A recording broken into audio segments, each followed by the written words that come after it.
If His Excellency were to present the Sedevacantist position to an average Novus Ordo, or an R&R, what primary argument would he emphasize?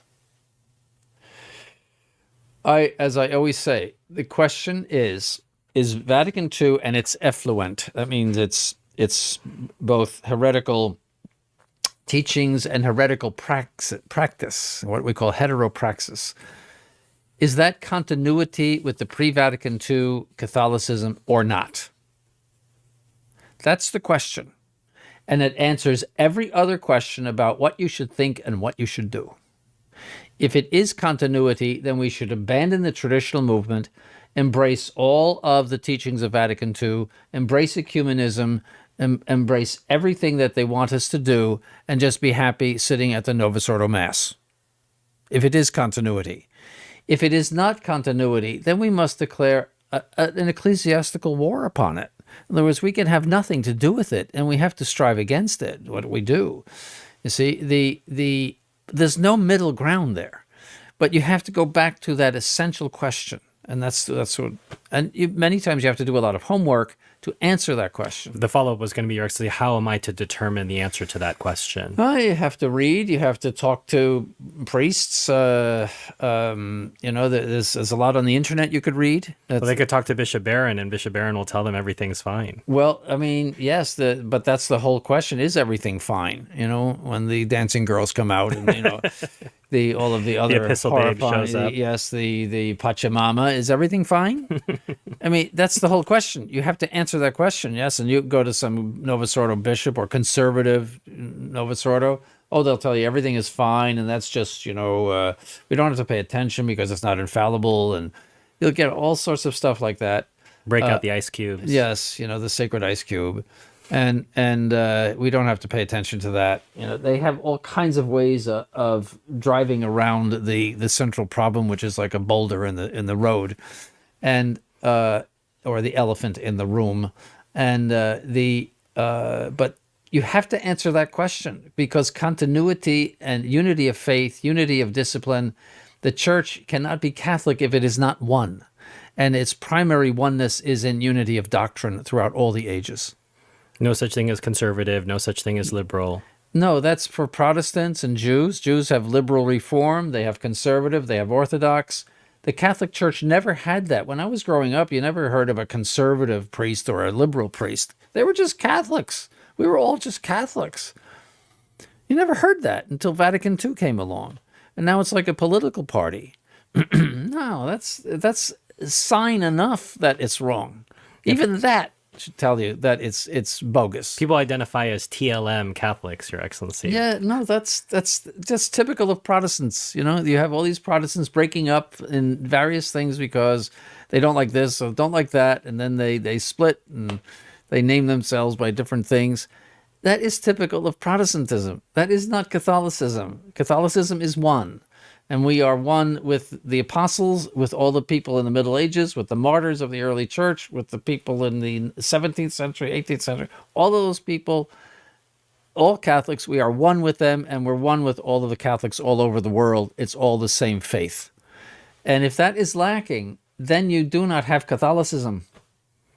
That oneness is a great consolation, Your Excellency. It's part of that confidence of the position. And it's what has always made the Catholic Church truly attractive to people, because it makes sense. If there is one God, you have one church, and it has one doctrine. That makes a lot of sense. What about the issue of supply jurisdiction? The SSPX will ask, who is supplying your jurisdiction if there is no pope?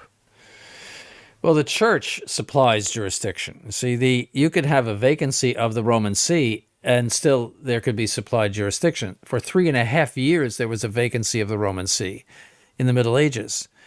The Church still possesses jurisdiction to supply, even though you have a vacancy of the Roman See. So it really doesn't affect anything.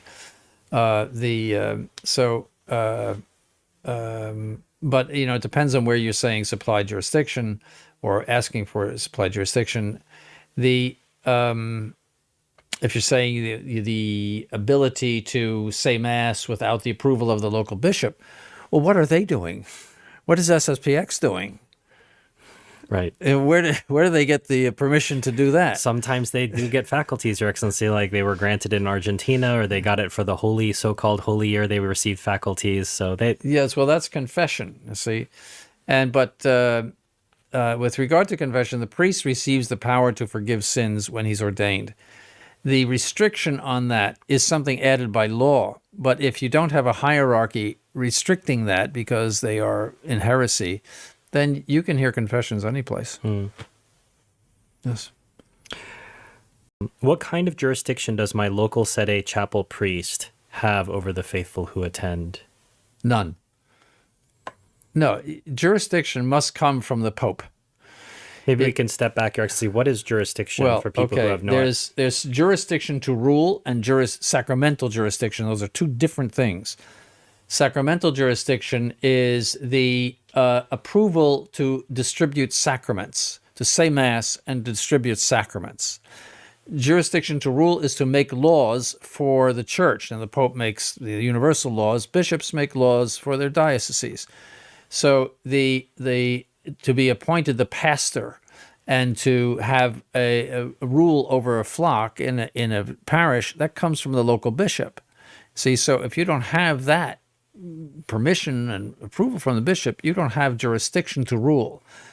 Also, he gives sacramental jurisdiction. So you cannot even preach a sermon without the approval of the local bishop. You can't say Mass. You can't distribute Holy Communion. You cannot give any sacrament if you don't have the permission of the local bishop.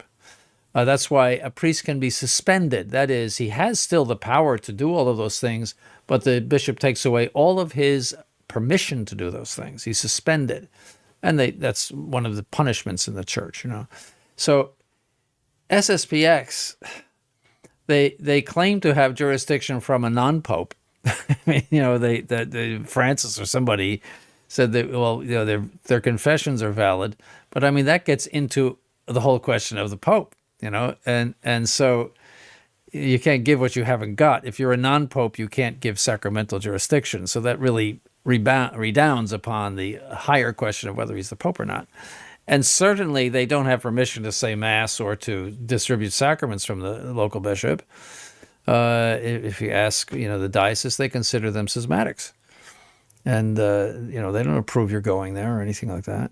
So both with regard to both jurisdictions, they really have nothing, And as I said, if you regard Leo as the Pope, then you must leave the SSPX because you should go to where Leo is telling you to go. The idea of recognizing him but resisting him is objectively schismatic. So when you say this hypothetical priest doesn't have jurisdiction, should faithful be worried about that? Of course.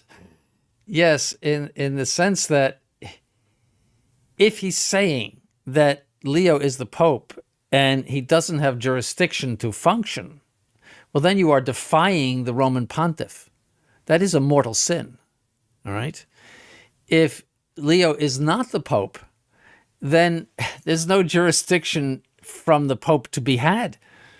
And even if Leo said, I give you jurisdiction to do everything, if he's not the Pope, he can't do that. You see, so it all, again, redounds back to whether this man is the Pope or not. But you can't have the Pope and disobey him. That's a mortal sin in anything that is serious, and all of this is serious matter. What's the point of having a Pope if you can just do whatever? Yeah, whatever. It's Protestant.